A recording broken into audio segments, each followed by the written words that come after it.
And that's what I liked about that. In Columbus, you only had limited places to really get hip hop, and to have a store strictly dedicated to that was like, man, I was like, wow, this is gonna really be cool, because it was definitely on the forefront as far as hip hop in Columbus, because nobody here was doing that. I mean, you had your little spots, B&B Records and things like that, but a store that was just strictly dedicated to the art form, man, that was like mind-blowing to me. I know me and Jay both were like really like, wow, this is gonna be pretty cool, so I really thought it was like awesome. We never had an outlet here like that where you could really go and show your skills, and even if you were just doing it just because you wanted to see what other MCs and what the DJs, what they thought about it, it was definitely an outlet to go and basically say, okay, I rap, I DJ, this is what I do. But I think also it was a lot of people dissing or not liking one another, or just being like, oh, well, my skills is better than his. But that's what hip hop was all about anyway. Check it out. Check out the DJ. Now, don't listen up to this compound as an element. You bitch ass niggas think you're hard, but I'm telling kids they try to play the OG road, doing up the papers. Let the metro for the city show your little anger. Especially when it comes down to battling and DJing and everything else, because back then we didn't have that kind of outlet, you know what I'm saying? I mean, it's times I used to come up to the group so I can just sit and just chill, just sit and talk to you, talk to him, buy a couple records, look through some records. Even if I didn't want to buy any records, I just sit there and just read a magazine, because the vibe was just like that, you know what I'm saying? We didn't have it nowhere else, and it's nothing like that ever since. I can honestly say that. I mean, there's been a couple of things that tried it, but it hasn't really been anything like the Groove Shack ever.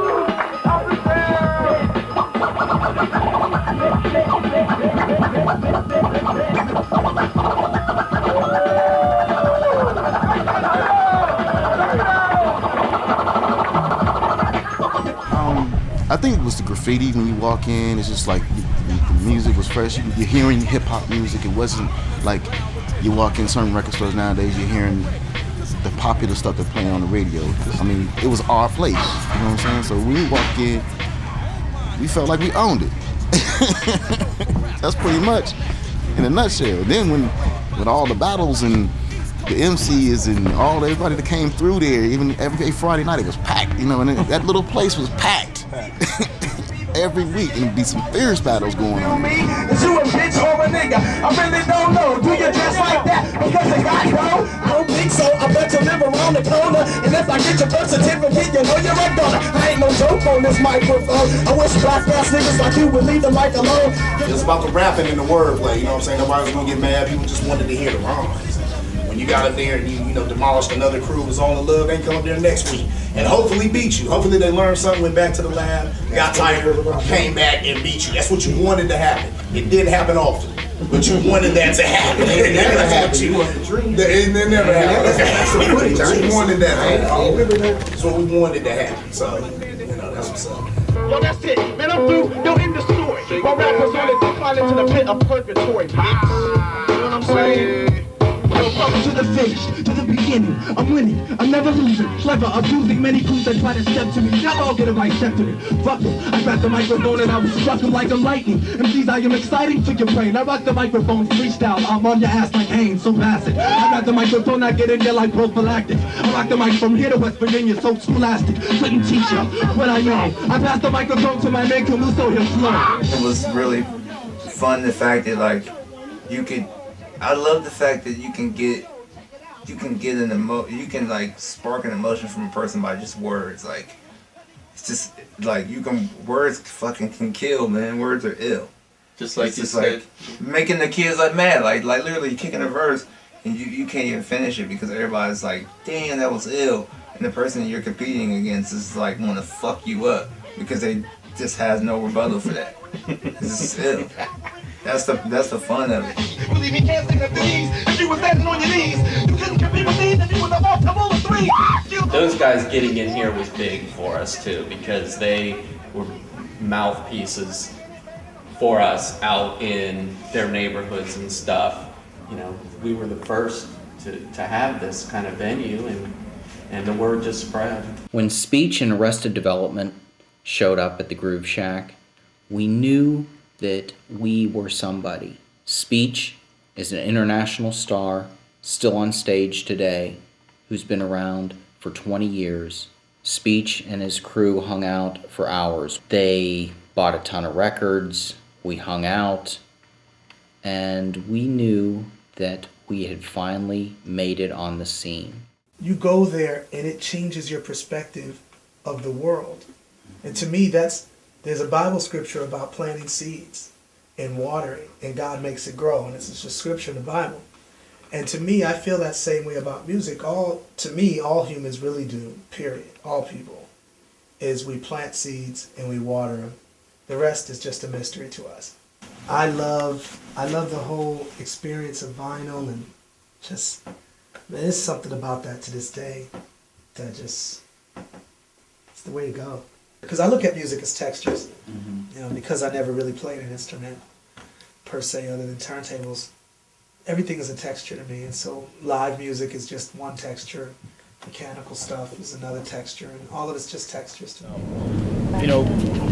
That was where I can go and get that sound, that underground sound, not just the commercial stuff. You can get that all day long, but the break beats and, them exclusive loops and at that time, like a lot of DJs started putting out the sounds, just different little things, as well as commercial stuff too, because I still did a lot of DJing, so, you got to go there to get it. But, it was just a real mutual respect thing, man, going there, and I always got treated well, you know what I'm saying? And, people would be in there, of course. I would sign autographs. I would try to keep a low profile, but it never worked. Never works. It never worked. But I always got treated extremely well in there, and always, supported Groove Shack, and, spent a little money. And at the same time, being in there, they let you, I put my flyers in there, did my little promotions and stuff, Chris X, you MC'd, we had that thing down at the convention center, and you MC'd that. I was like, it's like 6 hours, man. All day, man. But you kept that all together. I mean, what was that day like for you? Oh man, it was one of the greatest days in hip hop history in Columbus, man. You had b-boys from all over town. You had some from even out of town that was coming to show their skills, show what they can do, you know what I'm saying? I remember that vividly because I remember it was all carpet in the room. I remember I was up on the stage. I remember I seen Copyright and Phys Ed, and Intellect and Spirit. Oh man, it was everybody. DJ C-Magic, top notch. Superman, top notch. Yep. Our fourth and final DJ contest was the peak of the record store. At that time, we had an article that was written in Billboard magazine that was eventually picked up by the Associated Press, which ran worldwide. All the hard work had paid off. Megahertz was a group that was formed out of the Groove Shack. Megahertz consisted of Camus, Copyright, RJD2, and Intellect. Truly an incredibly talented group of kids. When I think of Megahertz, I think that's what a lot of this story is about, is Megahertz. What an incredibly talented group of kids that was. Megahertz was the first to put out a record in Columbus, then followed with a lot of different groups, Blueprint, Greenhouse, and everybody else, and Illogic and everybody else, We kind of opened up the doors for the whole city to be taken seriously, right, as an underground hotbed or whatever. Those guys were nuts. That's what it comes down to, is hanging out with Camus and Copyright, circa them being like 21 or 22 years old. It's completely insane. Totally just rogue. No, I thought that niggas talking shit. No, catch the button. And even if you are aware that you're hearing this, you're still fearing this lyricist. That be on the mic and you can't come as lyricist. Cause with the lyrical style that I manifest, when I be pressing MCs try to step to me, but you can't test. Like all Megahertz shit was all drop jewels. All that shit was all drop jewels. It wasn't no like, I'll fuck you up or how ill I was. I didn't write no battle.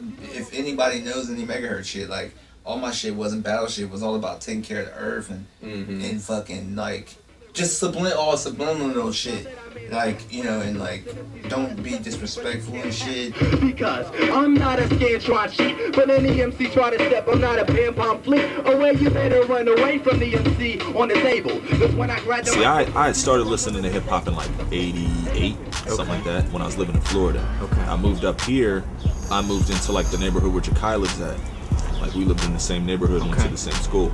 So we, like, I had become cool with him and his brother, and we just started rapping, messing around. Like we were just like beating on the table, recording to a boombox, making skits and stuff. Yeah. And people heard it and were like, "Oh, that's good," you know, and kind of egged us on to keep going. It made us want to write, so we tried to write.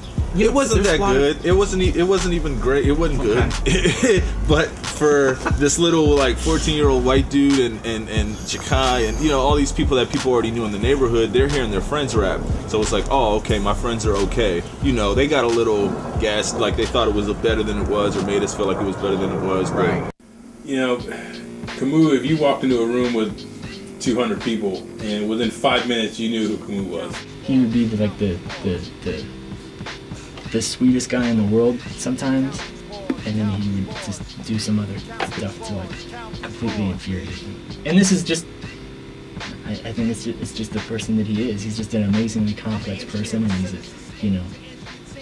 super talented and super creative. I used to listen to a lot of my mom's old records, like Isley Brothers and, you know, the usual stack of like black women's records. You know, Supremes. It'd be Motown stuff. It'd be like, you know, Al Green and like Bar-Kays and How Players, and it's just like I would just listen to all that type of shit. But I never knew I had any musical talent. Like I just liked that music, and it would make some stuff would make me cry.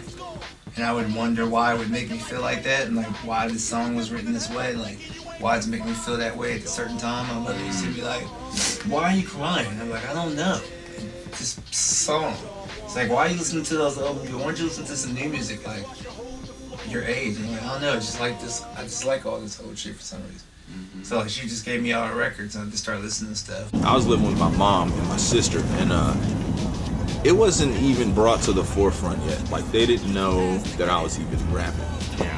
A lot of people didn't know. Like I didn't even rap when I went to Ridge at first. Like the following year when I started going to high school, I just like kind of kept it like under wraps, because to me it wasn't about let me rap, you know, let me show these people I could rap. It was just something I did. I mean, I wasn't doing it for like people to know I was doing it. I was doing it because I kind of accidentally started it and started writing and was addicted to the writing and started liking it because I was like, oh, I could do this, you know, like I felt like I could do it. Right. So I just started getting into it.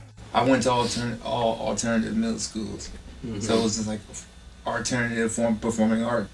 That's when I got into my art. Like I'm really nice, talented, like art, like painting. I can do anything, portraits, whatever. Like, and that's when I started getting into art. So I draw a lot, and I would do comic books or whatever. And like, school was just rowdy. Like it'd just be Bloods, Crips, fights, you know, and you just stay out of that shit. Like school would just be like, you know, recesses. I usually would just stay in and draw, or I'd go out and play basketball. And like I really wasn't into music, like just like that. And then like, it was weird because it's like I wasn't into it. It was just like I'd seen a couple people rapping in a circle, and you're just like, and then you're like, you know, I knew how to rap, like I could freestyle, but I hadn't learned how to write up to that point, like in high school. So like I started learning how to write, and then like put myself out there like that more. There's a local venue that used to be here called Skankaland, and they had we had the DJ night there, and RJD2 came in. Me and him would have 4 turntables set up, and that's how I introduced him to Megahertz. And then from there he became their DJ, and that's how we got on.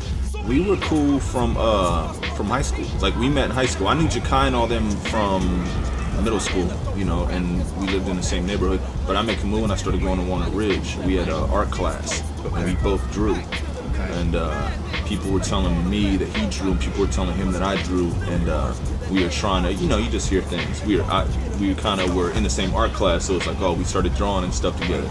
Yeah, and then from there it kind of led on to we started hanging out and stuff. Like he really wasn't. He didn't really rap like that before. Like he wasn't writing and stuff. But he eventually started writing and stuff and started making beats and stuff. You know, I was cool. I met Pete through art actually, because our first period class we sat right across from each other, and like he was a really good artist and I was a really good artist, and cats were like, oh, they're gonna battle today, like on some drawing, and we just draw and we figured it out. Like I was like, you Pete? He goes, you T-Ro? Like, yeah. I heard about you all morning this morning. Draw off. Yeah, like draw off. Like my dude is sweet, you're way better than him. Like kids, so we just like getting you get caught up in that. We're just like, let's just be boys since everybody always trying to plot us against each other. I'm an artist. Like I've been drawing since I was 3, so maybe that's why. Like I looked at it like shapes and sounds and different things. You know, I don't look at it as certain things. Like I don't look at it as like words on paper. I look at it as somebody pissing off the roof. I look at it as I don't know, man. It's weird. Yeah. It's this word. It's called synesthesia. I looked it up because me and my friends were talking about it one time, and we all realized that we all kind of do it. It's when you associate sounds with color, instead of, you know, like certain bass lines remind people of like blue, and certain instruments remind people of red and stuff like that. It's like actually a term for it. And a few of the people in my crew told me that they have the same shit. So I don't know if that makes you a good rapper or what, you know, but I think it definitely helps. And then when we get to school, these cats start rhyming. I'm like, damn, I didn't know they could rap. And I was like, damn, I want to do that. I didn't care about school. I was just there. I caught the bus to school so I could catch the Coda bus somewhere else. Like, I don't know, man. I went into school. We went to battle. We went to draw. We leave school and steal, come back and try and sell the shit we stole. I definitely wasn't there for the right reasons. Yeah. So you look back now and you're just like, you know, I mean, that was... I fucked that up. Yeah, it's how I look at it, but, you know, whatever. I felt that at that time in rap music in Columbus, I felt that we didn't sound up to par. Like when I listened to a rap album, or hip-hop album, should I say, I felt like the skills were not there in Columbus like it should be, as far as delivery on the microphone, mic etiquette and things of that nature. And so as I was doing the rap music thing, that's what I was always about: mic etiquette, delivery, how you bring it. At that time you had so many rappers that they would rap like they was reading off a piece of paper. And me and SG on the tracks would call that Columbus-fied. Because we would call it Columbus-fied because it was so much of that, where the guy just has the paper, yeah, I'm bad on the mic, and this, that, and I'm like, oh God, you know. So I would always rap, and my whole goal was to be just as good as those guys that I hear on the albums I was listening to. So as I got together with everybody, and that's one of the things that I started stressing. Look, you gotta have the expression in your lyrics. If you're saying something, you gotta sound like you mean what you're saying. You gotta reinforce it. If you're gonna tell somebody that I'm the man, you can't say I'm the man. You gotta say I'm the man. You know.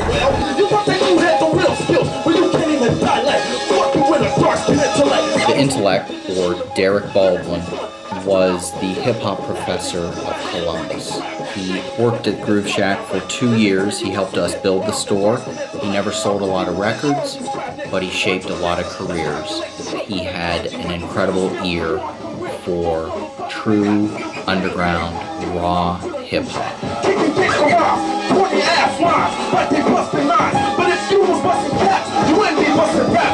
Derek, you know, was a performer, you know, himself, and he made beats and he wrote lyrics, and he's a pretty awesome performer. I mean, we've talked about that. Obviously, he saw something in you guys, and this is a guy who had very narrow musical tastes. He, you know, a lot of stuff sucked to him, but he saw something in you two. He saw something within you guys, and I think he felt like he had something that he could offer you to make you get to the next level, or improve, or what was that relationship like? 'Cause in a way he may have taken you under his wing a bit, you know, showed you the ropes around things. I know he was kind of a taskmaster. It's basically like we learned Derek from watching Groove Shack on public access, and we're just like, this dude is, fuck this dude. we're watching access like, the fuck does this dude think he is, man? I'll rip that dude, man. And we're just like sitting there watching it, and Copy's like, yeah, why is he all arrogant and shit? Like, and we're just like laughing, but like when we used to go to the store, we didn't know that Derek was the same dude that was rhyming on that public access. So when we walk in the store, Derek's like just working quiet, and we're like, okay, but we didn't figure it out. Like, we come in the store, we buy records and shit, we talk shit about the intellect to the intellect. And we're just sitting there. Me personally, I don't know how that's how I figured it out. Like, I didn't know he was the same dude. And then when I figured it out, like, oh fuck, the dude that works at the store is the fucking intellect. Like, we gonna go fucking battle this motherfucker, man. Like, yeah, man, I want a piece of this cat, dog. I come from the Midwest, nigga. Go back the mic because the shit you write me sound like Bethadite. But then it just turned into like, he rhymed and shit. We never battled. And then just like, kind of like, come here, fool. Put you in a headlock and shit. Like, y'all need to be doing this. Okay. And then it was just like, whatever Derek said was fucking law. And that's what it was, because we were like, we want to get sweet like the intellect, man. But he just ripped everybody. It's just like, how can you just go in and rip everybody? One dude. Like, that shit is crazy. You started remind me of a movie because the style is whack and lack and all this shit. So here I come swinging lyrical dialect to your eardrums. The dumb ones. Let me give you one song where I come from. I wanted to be one of the people that when we walk into a place, they know they're here to do some real hip hop, but we're gonna do it at a professional level. So that was my goal for the group, to really bring us together in a professional style of doing hip hop music. Like Derek taught a lot of people a lot of shit. Like Derek, the keys that intellect taught people spread everywhere to newer generations coming up. Like anything I know, I pretty much learned from intellect. You know what I'm saying? Like, so I mean, he kind of in a roundabout way taught a lot of people a lot of stuff about production, studio, and delivery, and all that. Right. Because I mean, I always looked at it. I think in the back of my mind, I thought about it like everything, including the Groove Shack and all that. Like it's like college for rap, you know? Because I knew no matter what, I wanted to do this. All right. So if the Groove Shack is the college, then Derek would be one of the professors. Right. You know, he needs to do this, and he needs to remember to do that, and he needs to do this. And we're like, dude, he's like frickin' 15, man. Give him a little bit of a break. I know, man. How does a 15-year-old dude have that much pressure on him? He's like, I thought you were like 35, man. Right. Like, you know, career, man. You know. This dude's gonna have a career. We gotta get him together. I love him for that, though, man. I wouldn't be here right now if I didn't run the intellect, man. And he's into. It's like I want the motherfucker to come talk to me, man. Like, damn, come teach me more. Because I need them, man.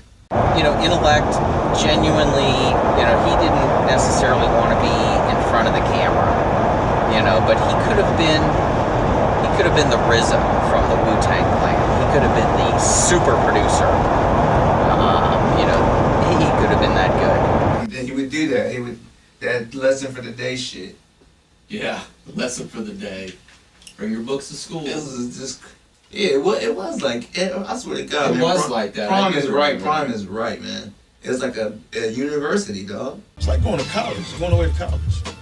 You go away to college to get away from your parents, and you got new things, you want to try out new things, and it was just like a school, a haven where, wow, I'm into hip hop, this guy's into hip hop, he lives on the west side.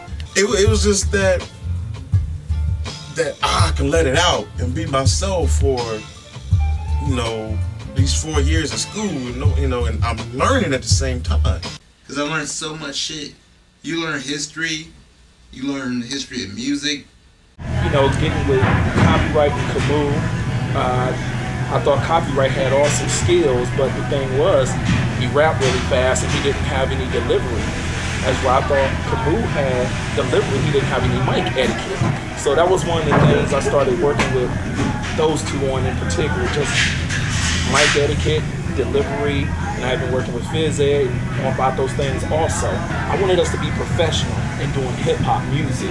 Groove Shack attracted Derek, Intellect, and then from Intellect, met all these people.